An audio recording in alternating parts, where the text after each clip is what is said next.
Bonjour à tous, bienvenue dans cette nouvelle vidéo dans laquelle nous allons parler des nouveautés de TA Portail, la, la version V21. Donc sur cette chaîne, si c'est la première fois que vous nous suivez, on traite de tous les sujets. C'est une initiative de la société CS Automation, leader dans le domaine d'automatisme au niveau de l'Afrique centrale. Il y a déjà pas mal de vidéos qui ont été présentées sur des sujets techniques dans le domaine du contrôle commande. On a parlé des entrées-sorties Modicon, IONTS. On a parlé des nouveautés de TA Portail V1, ça c'était il y a un an. On a parlé du peaufinet de la couche physique, du peaufinet des bases, des alarmes et des événements. La visualisation des ressources TA Portail, les tags multiplexés avec TA Portail, le machine learning avec Rockwell Automation, data historian, un peu d'intelligence artificielle en automatisme industriel, l'utilisation de tutoriels à RS Simulate de Control Logics, comment concevoir une architecture avec Architecture Builder, le traitement des antennes numériques sur Aveva Plan SCADA. Donc plein de sujets techniques de très bonne qualité. Le contenu est gratuit. Le contenu est entièrement gratuit. La seule chose qu'on vous demande, c'est de pouvoir vous abonner à la chaîne pour qu'on puisse produire de contenu de qualité. C'est une façon pour vous de nous soutenir et permettre que cette chaîne justement puisse rester. Et dans le domaine francophone, il n'y en a pas vraiment beaucoup de chaînes qui traitent d'une variété assez importante des sujets, quoi. Donc, que ce soit l'instrumentation, le contrôle commande, la supervision, les IHM, normalement, si vous êtes passionné de l'automatisme, vous devez trouver votre compte. Et si vous avez des sujets spécifiques, n'hésitez pas à laisser un commentaire, on prendra toujours le temps pour en parler. Alors, actuellement, avant qu'on ne commence la vidéo, je voulais vous présenter, je voulais revenir rapidement sur deux livres. Mais on va plutôt regarder le premier, hein, c'est le livre sur le grand guide des systèmes de contrôle commande industriel. C'est un livre d'automatisme assez volumineux, 448 pages.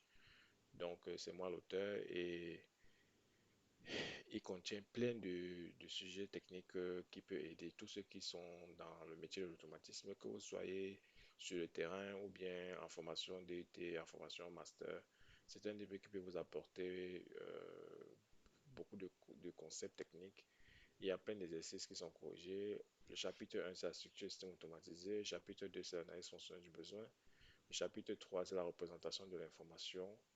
Le 4, un peu d'électronique numérique pour les systèmes. Le 5, comment modéliser les systèmes automatisés de production. Le 6, comment avoir une approche structurée des systèmes automatisés. Ensuite, il y a un chapitre dédié à l'automate programmable industriel et à la programmation des API, un chapitre dédié pour la programmation des API et à la partie détection, chaîne de mesure et instrumentation.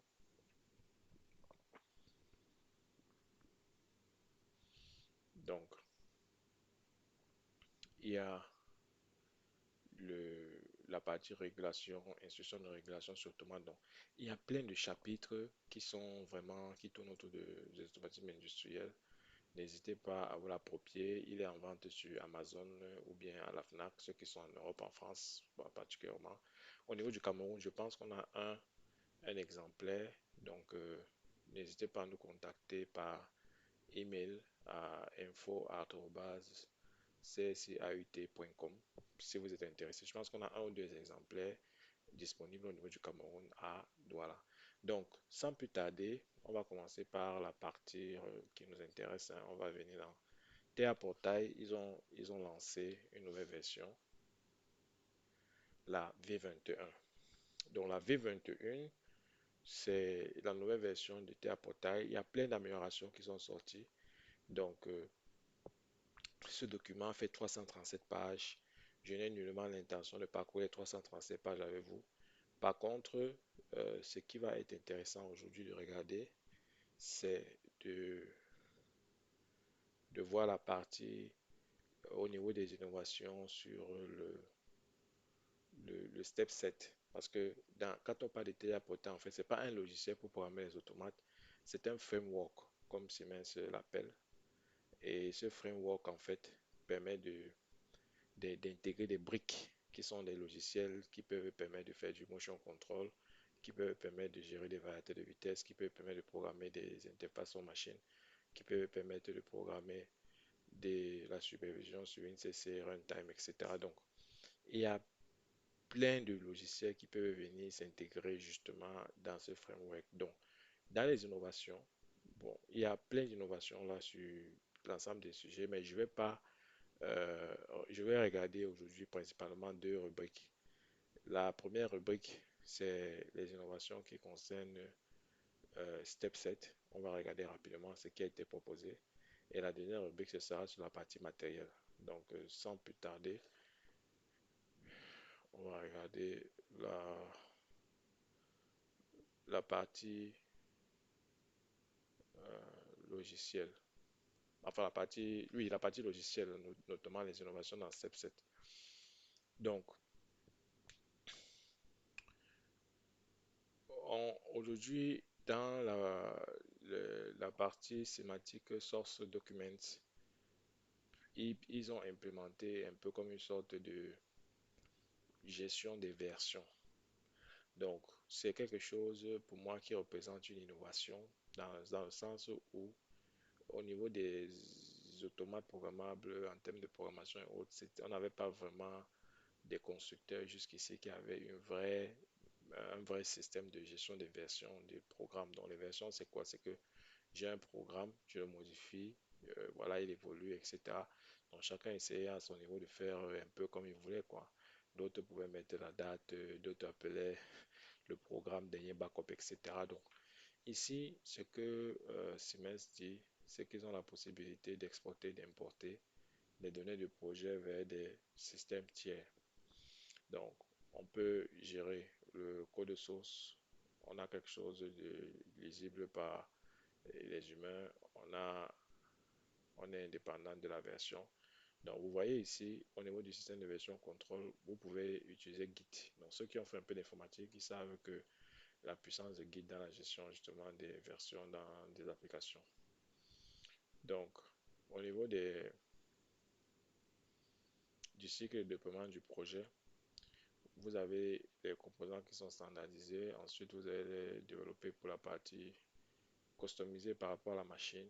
Ensuite, vous allez maintenant venir pour la mettre en service et il y aura certainement des ajustements. Donc, la partie gestion de version, justement, vous permet de gérer toutes ces évolutions-là pour que si vous voulez faire marche arrière et tout, vous savez exactement ce qu'il faut faire. Donc, ça, c'est quelque chose de bien. Moi, j'estime que c'est quelque chose d'intéressant qui va permettre d'exporter la documentation et puis de pouvoir justement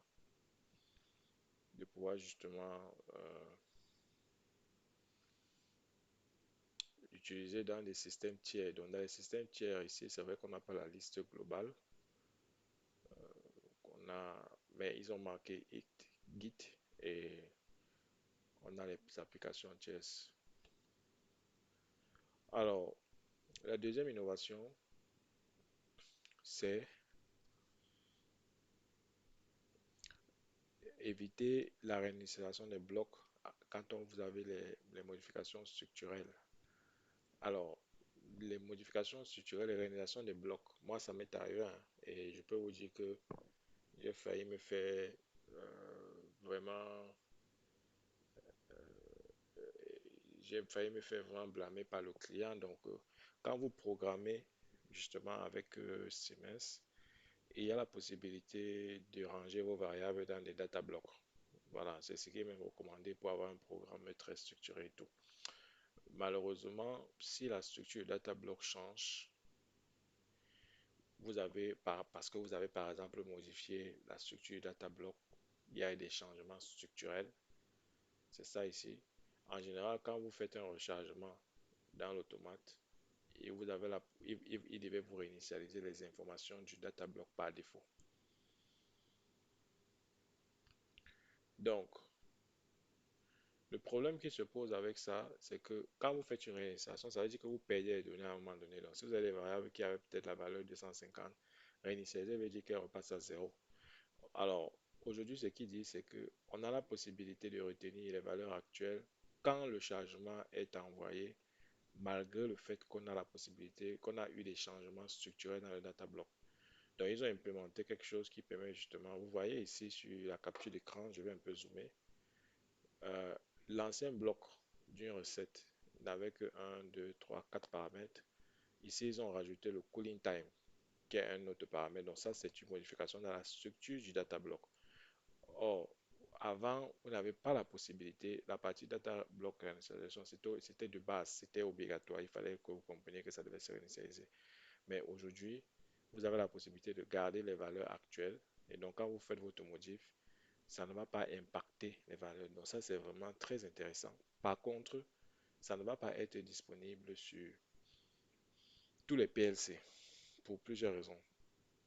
Ici, on vous dit uniquement sur le 1500. Donc, si vous avez le 1200, oubliez. Et vous devez avoir un firmware supérieur à 4.1. Supérieur ou égal à 4.1. Donc, le firmware de votre PLC doit être supérieur ou égal à 4.1.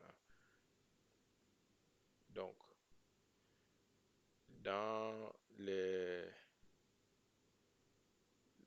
avantages, bon, je n'ai pas besoin de vous dire, hein. Moi, si vous avez des blocs qui gèrent des variables de sécurité, etc., et tout, vous savez très bien ce que ça veut dire. Donc, au lieu d'arrêter l'usine parce que vous avez modifié un ou deux data blocs, vous avez la possibilité ici justement de le faire sans arrêter l'usine. Alors,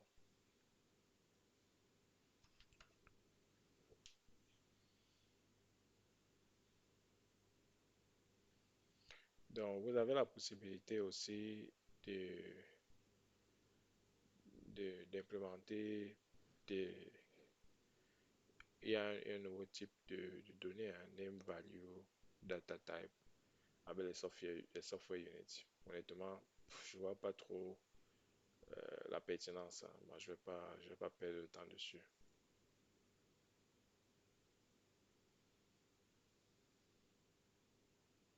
Donc, vous avez aussi la possibilité d'avoir du filtre. Ils ont rajouté du filtre.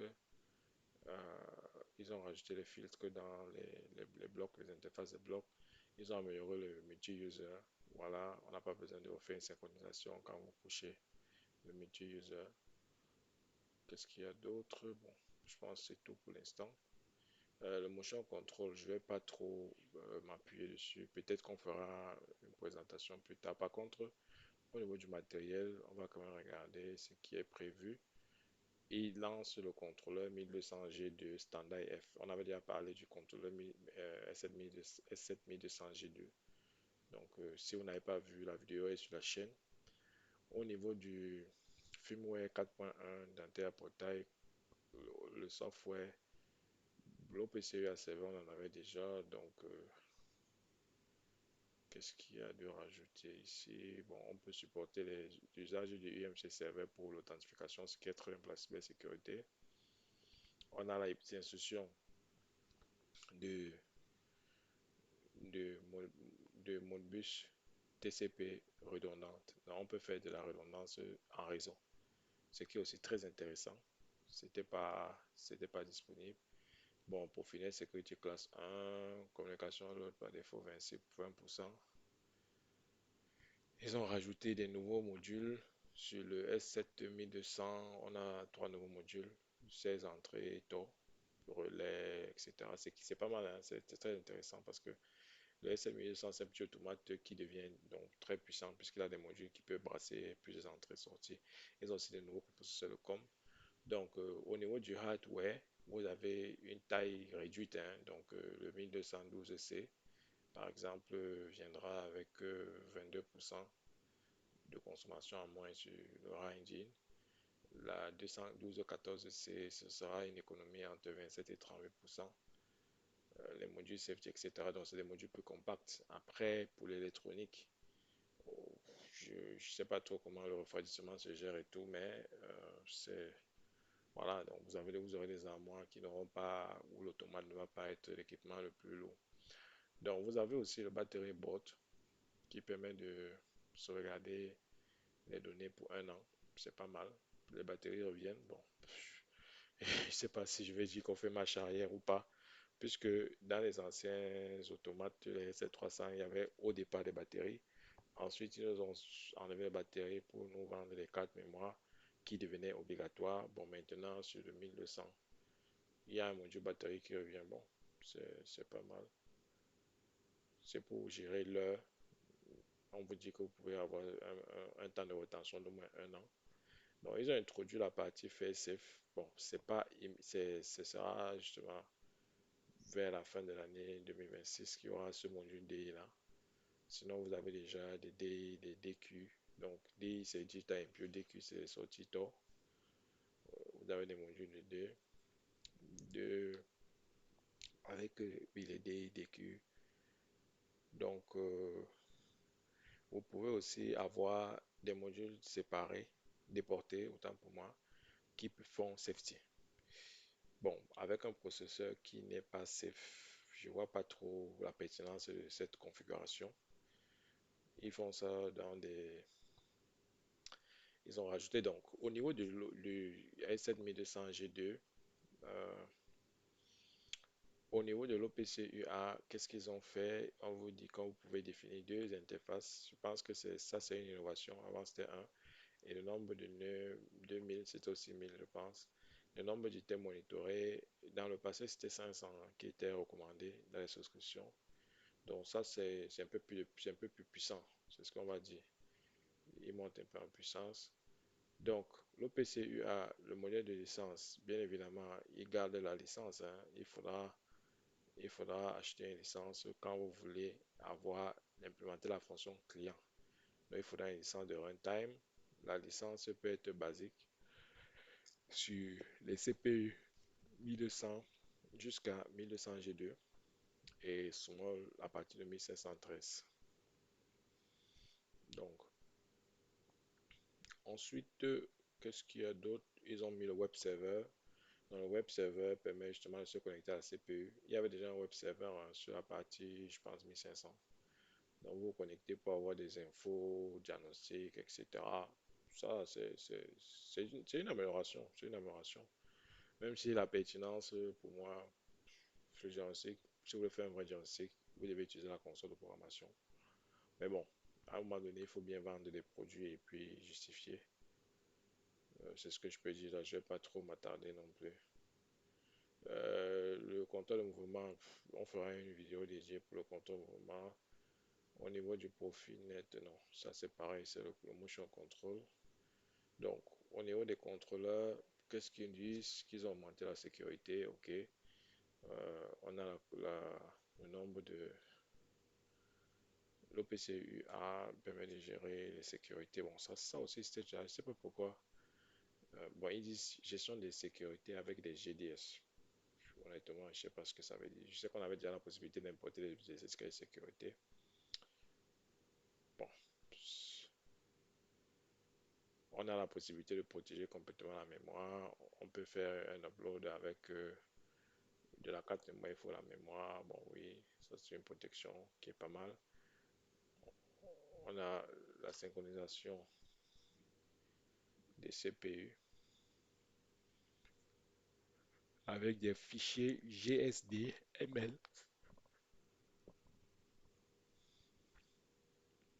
Le runtime meter, ce sont des blocs qui permettent justement de calculer le temps de fonctionnement des machines. Ils ont augmenté la quantité hein, de 16 à 64. Ensuite, ils ont rajouté des pages de système sur la version d'application. Ouais, c'est pas mal. Le contrôle dynamique des adresses IP au niveau des contrôleurs aussi. Ils ont augmenté les nœuds, les quantités de variables sur le serveur au PCUA. Ouais. Tout ce qui tourne autour de la com a globalement évolué à partir au niveau du serveur au PCUA. Bon, je suis pas trop impressionné. Par contre, le T200SP, c'est un contrôleur un peu particulier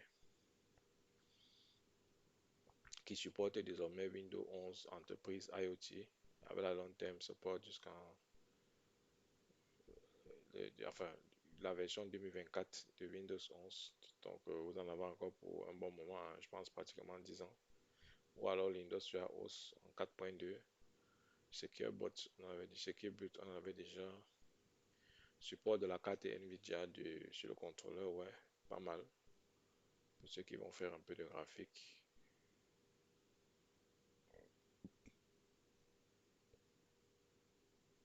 Bon, le 1500V, c'est une CPU virtuelle. Moi, j'y crois pas. Donc, je vais pas trop. Ils ont commencé ça en 2023. Bon, maintenant, ils sont à la version 2.2. Le web server, il existait déjà. Par contre, vous pouvez maintenant éditer vos pages HTML. Ça, c'est ce qui est bien. Enfin, bien ou bien, euh, c'est ce qui est présenté. Après, l'utilité et tout, c'est chacun qui voit ce qu'il veut faire. On a l'échange des fichiers JSON avec les API. Ça aussi, c'est pour ceux qui veulent faire des objets. Donc, au niveau de la partie safety, il y a des évolutions sur les standards, hein. Machine Regression, Effectiveness 2027 et tout. Donc, certains se sont mis à jour là. Qu'est-ce qu'il y a d'autre? Voilà. Donc, globalement, voilà les améliorations matérielles. J'espère que la vidéo vous a plu. Si c'est le cas, dites-le moi en commentaire. Pour ceux qui ont des sujets qui souhaiteraient qu'on aborde, n'hésitez pas aussi à le mentionner en commentaire. Et à bientôt pour une prochaine vidéo.